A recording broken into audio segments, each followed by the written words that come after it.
ngayon gaganaping first quarter national simultaneous earthquake drill. Ating tatalakayin kasama si Sir Juni Castillo, ang tagapagsalita ng Office of Civil Defense. Sir Juni, magandang tanghali po. Welcome back sa Bagong Pilipinas ngayon. Sir Joshua, maraming salamat. Magandang tanghali po sa lahat ng ating mga tagapakinig at tagapanood sa Bagong Pilipinas ngayon. Sir, the OCD is set to hold the first quarter nationwide simultaneous earthquake drill or NSED this Thursday, March 12. Ito po ay regular nating ginagawa at minsan there are people who take this for granted na binabaliwala lang. Can you explain why these regular earthquake drills, aka the duck, cover, and hold exercises are so important and why they should be taken seriously?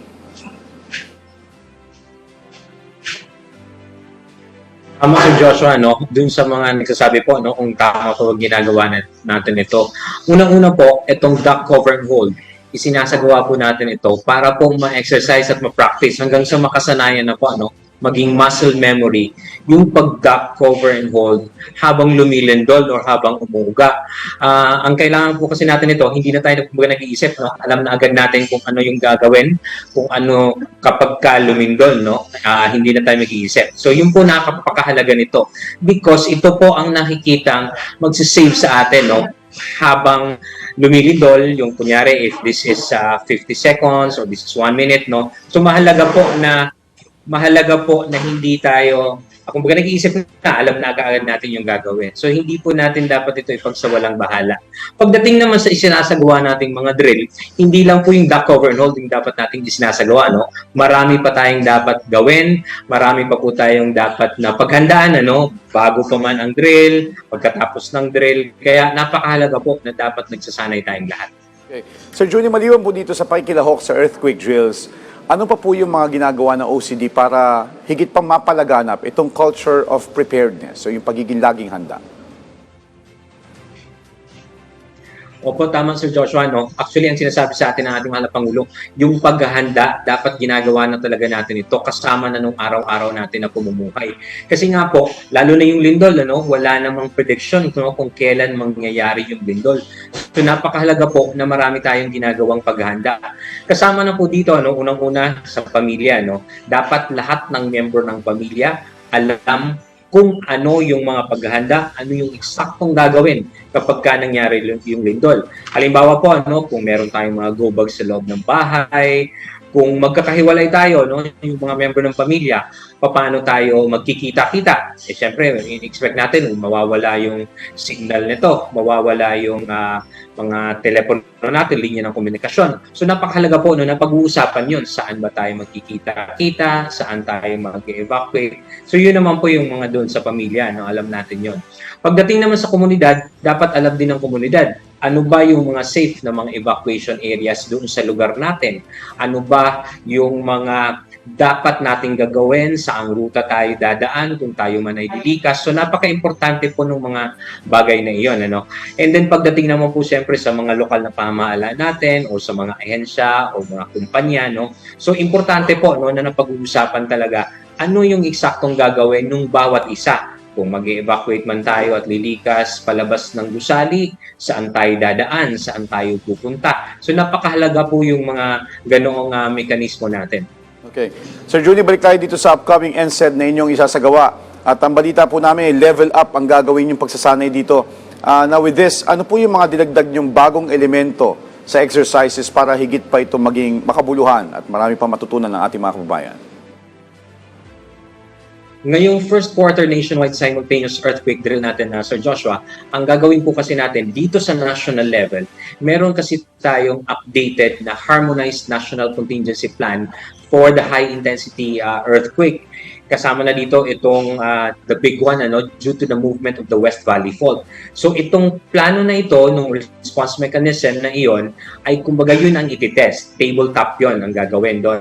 Meaning, nandun lahat ng mga ahensya, ng response mechanisms, nandun yung mga iba't ibang tauhan natin na kabilang dun sa response agencies. So yun po yung isa, And then pagdating naman dun sa ating advocacy, ang sinasabi na natin dito, actually ginagawa natin ito hindi lang ngayon, the past several years, but now on the messaging, yung sinasabi natin na hindi lang dapat duck, cover, and hold. Marami pa tayong dapat na ginagawa. Kung sa ahensya ng gobyerno, meron tayong mga public service continuity plan. Dapat tinitest natin yon. Sa pribadong kumpanya, meron tayong mga business continuity plan. Tinitest din natin yon, di ba? Kasi dapat ini-ensayo natin kung ano yung mga nakasaad doon. And then sa ngayon din po, sa first quarter NSED natin, ay ipapakita natin na ang ginagawang activity na ito ay hindi lang sa national level, kundi sabay-sabay talaga tayo nito. Kaya kung mapapanood niyo sa Office of Civil Defense na official Facebook page, yung Civil Defense PH, na sabay-sabay yung iba't ibang rehiyon sa buong bansa na gagawin itong NSED. So yun po yung ginagawa natin sa ngayon. Having resilient infrastructure is part and parcel of earthquake preparedness. Now, with that being said, how do we ensure that our structures are safe, especially high-rise buildings and critical facilities, and that earthquakes happen the least you expected? That is right, Sir Joshua. That's why we're saying that earthquake preparedness is really beyond the duck, cover, and hold. Because like we're mentioning about infrastructure resilience, no? So unang-una syempre dito, way before itong mga drills na ginagawa natin, ay syempre importante yung strict implementation of the National Building Code, of the Structural Code of the Philippines. Kasi ang assumption natin doon, magda-duck, cover, and hold ka inside the building, in the assumption na syempre dapat yung building ay sumunod din sa mga regulations, lalo na dun sa structural code natin. That's one. And then another thing, unang-una po, sa ating mga kababayan, and then ganun din sa mga lokal na pamahalaan na nagpapatupad nito, dapat po talaga ay sinisiguro, na yung ating mga pagpapatayo, construction ng mga bahay man ito, o kung anong mga structure, ay talagang sumunod dun sa mga patakaran na ito. That's one. Another thing na syempre, yung inventory of our infrastructure, lalo yung mga critical infrastructure, dapat po tinitingnan natin may audit doon. Ibig sabihin, regularly chine-check din kumusta ba ang structural integrity nitong mga infrastruktura natin. So tuloy-tuloy po itong ginagawa, year in, year out, kasi nga dapat mahalaga na masiguro natin yung mga infrastructure kung saan nandun tayo ay can withstand itong malalakas na mga lindol po, At saka kung hindi man po, kung ano ang kinakailangan ng mga retrofitting man yan, mga repair, di ba, na para mas lalong mapatibay itong ating mga infrastruktura. Okay. Kumusta naman po ang participation sa mga drill ng mga local government units, other government agencies, and also the private sector? Compliant naman po ba sila or supportive din? Opo, itong sa ginagawa nating nationwide simultaneous earthquake drill na 4 na beses natin itong ginagawa, kasama natin lagi dito, yung mga LGUs, mga government agencies, even yung private sector, marami nang sumasabay sa atin, lalo na yung mga eskwelahan din, both private at saka public schools, kasama po ito sa mga sumasabay sa atin, dahil napakahalaga po kasi, na lahat ng sektor sa lipunan, lahat ng komunidad, lahat ng mga pamilya, ay talaga po nagsasanay at sumasabay dito sa isinasagawa natin na NSED kung tawagin. Okay. Well, sa oras po ng kalamidad, ay hindi naman talaga natin may iwasan yung disruption sa services. Now, do we have our public service contingency plans in place to ensure continuous delivery of services to the public? Or in the case of the private sector, their business continuity plans? That's right, Joshua. For the government sector, we have the public service continuity plan. So each of the agencies are actually required to formulate their own public service continuity plan. Ito pong PSCP kung tawagin, ang purpose naman nito, ang objective nito ay dapat yung mga ahensya ng gobyerno ay nakapagplano na kung sakaling may disruption, may kalamidad, o kung ano ba man po na mga mangyayari, ay dapat tuloy-tuloy pa rin nakaplano kung ano yung ating para maging tuloy-tuloy yung pagbibigay natin ng serbisyo. So yun yung mga PSCP. Nakasama dapat sa tinitest tuwing may NSED, di ba?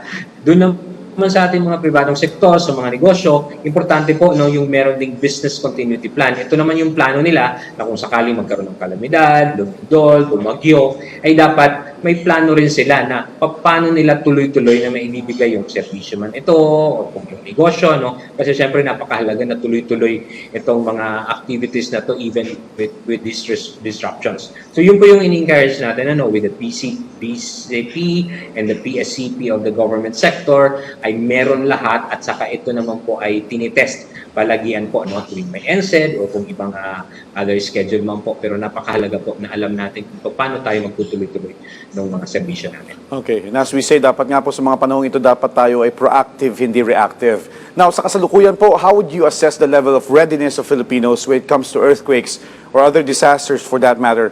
What is the key to earthquake preparedness, especially because this natural hazard occurs without warning? Opo, no, tama nga po ang sinasabi niyo, no? Wala kasing warning ang lindol, ano? Hindi natin na-predict kung kailan ito mangyayari. So, ang really, and what's really important is yung paghahanda natin, ano? Again, ulitin ko yung binanggit sa atin ng Pangulo na ang dapat nga po ang paghahanda ay kasama sa araw-araw nating pamumuhay, no? Kaya dapat po naghahanda. Marami po nga mekanismo. Unang-una, dapat bawat isa sa atin, nakikita natin dun sa Hazard Hunter PH, ano? Ano ba yung mga hazards? Gaano tayo kalapit sa lindol? Ano yung mga fault system na meron exposed tayo, no? Para alam din natin yung eksaktong pagpaplano kung paano yung mga paghahanda natin. And then una po, no? And then pangalawa po, no? Importante na yung mga ahensya, yung mga kumpanya ay dapat po nagsasagawa nitong mga exercises nga po, no, para yung mga empleyado natin, yung mga tauhan natin ay eksakto alam din po yung gagawin. Kaya nga po inaanyayahan natin bukas, Sir Joshua, no, if I proceed to that, no, na bukas araw ng Huwebes sa ganap po na 3:30 ng hapon tayo po ay sabay-sabay na magda-duck, cover and hold para nga po dito sa isasagawa nating first quarter nationwide simultaneous earthquake. Okay. Well, Sir Juni, let's go to scenarios para sa ating mga manonood ngayon. Halimbawa, kapag nasa isang sasakyan tayo o isang pasahero na abutan ng malakas na pagyanig habang nasa kalsada, ano po yung maipapayo ninyo na dapat nilang gawin?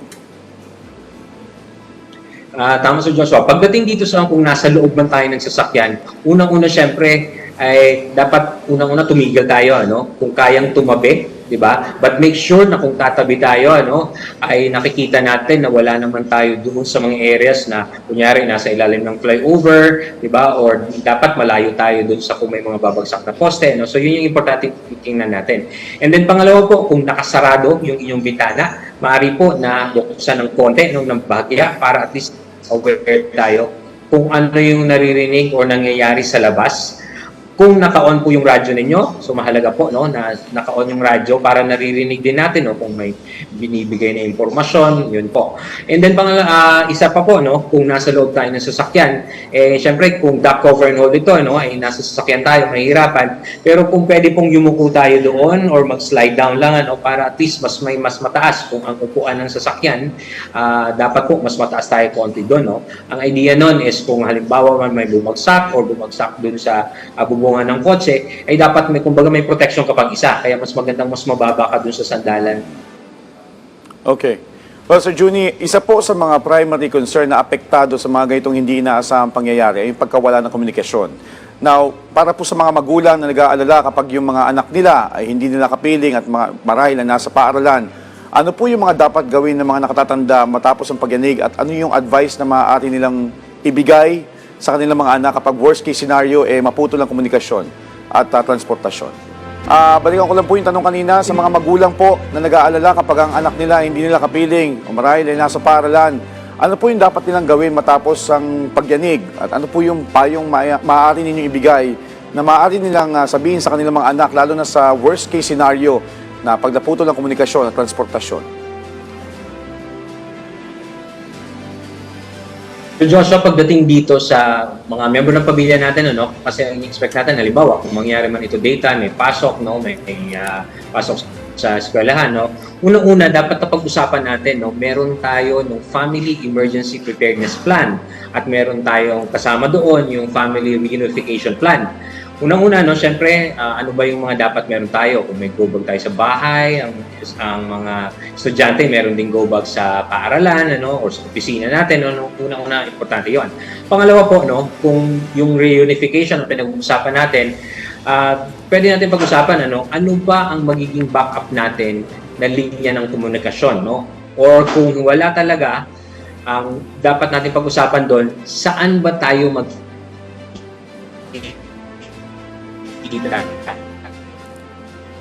kita or Okay. saan natin susunduin ang ating sa eskwelahan nila na pag-usap parents, no, saan ba at doon sa evacuation area na yon. So dapat malinaw, ganun kalinaw yon, no? Alam ng estudyante, ng school at saka ng mga magulang. Ganun din syempre yung mga bata, alam din nila dapat yun, no, saan sila pupunta, sino ang susundo sa kanila, no. Isa yon. And then pangalawa po, no, backup ng mga linya ng komunikasyon. Isipin natin, meron pong mga liit na transistor radio, napakahalaga yun, ano, kasi para at least naririnig natin yung mga impormasyon. Yung iba naman po, kung meron ng mga two-way radio na tinitesting din, ano, during mga NSED o mga exercise drills, naabot ba mula sa bahay nyo hanggang sa eskwelahan kung sakaling i-on nyo yung mga ganong mga communication equipment. So napakahalaga po yung mga ganon, na ganon kalinaw yung inyong mga napag-usapan kung ano yung gagawin nyo sa mga specific na senaryo. So mahalaga po ito talaga na pinapractice natin at saka pinag-uusapan ng bawat miyembro ng pamilya. Okay. So tama, no? Linawin na din natin, Sir Juni, tama, meet-up location, mahalaga saan pwede magkita yung mga magulang at yung kanilang mga anak. Dapat malinaw yung kanilang instruction sa kanilang mga anak.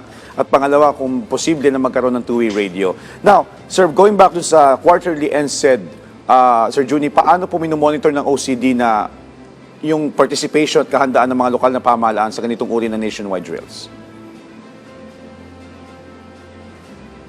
Tama po, Sir Joshua. Bukod sa ipinapaabot natin ito, no, sa lahat ng ahensya, and then ipinapaabot din sa mga regional line agencies, no, hanggang sa lokal na pamahalaan, komunidad, hanggang sa barangay. Ang pangalawa po, ano, kapag natatapos po yung NSET, required po, no, lalo na yung mga government agencies na magsumite ng report, no, doon sa kanilang mga head agencies, mother agencies, hanggang makaabot sa OCD para at least na monitor natin gaano ba karaming LGUs ang nag-participate, gaano karaming mga national government agencies, ganun din sa pribadong sektor, no. So yun ang ginagawa po natin, no, kumbaga nagkakaroon tayo ng inventory of the participation. At nakikita naman natin, no, base sa mga numero ng mga nakaraan na isinagawang NSED, ay pataas din po ng pataas, no, yung participation natin dito sa isinasagawa natin na quarterly nationwide simultaneous earthquake drill.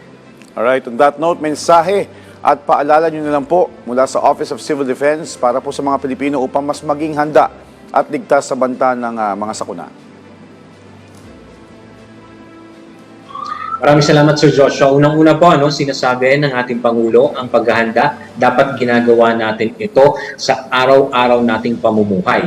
Kaya ito rin po yung mandato ibinigay ng Presidente sa NDRC Chairperson po, ano, kay Atty. Gilberto Chidoro, at sa amin naman sa Office of Civil Defense, kay USEC Harold N. Cabreros. Kaya sa mga kababayan po natin, inihikayat po natin lahat po na magsagawa nitong mga earthquake drills at kung iba pang mga drills, no, kasi napakahalaga po na dapat nag-iensayo tayo, sinasanay natin ng bawat isa sa atin kung ano po yung eksaktong gagawin natin sa kung sakaling lumindol, sa kung sakaling may mga ano pa man po na mga hazards na may experience natin. Kaya bukas po, sabay-sabay po tayo, no, magda-duck, cover and hold, dahil ang lagi po nating sinasabi, ligtas po ang bayan kapag kahanda po ang mamamayan, at kung tayo naman ay handa at ligtas, syempre po, panatag ang Pilipinas.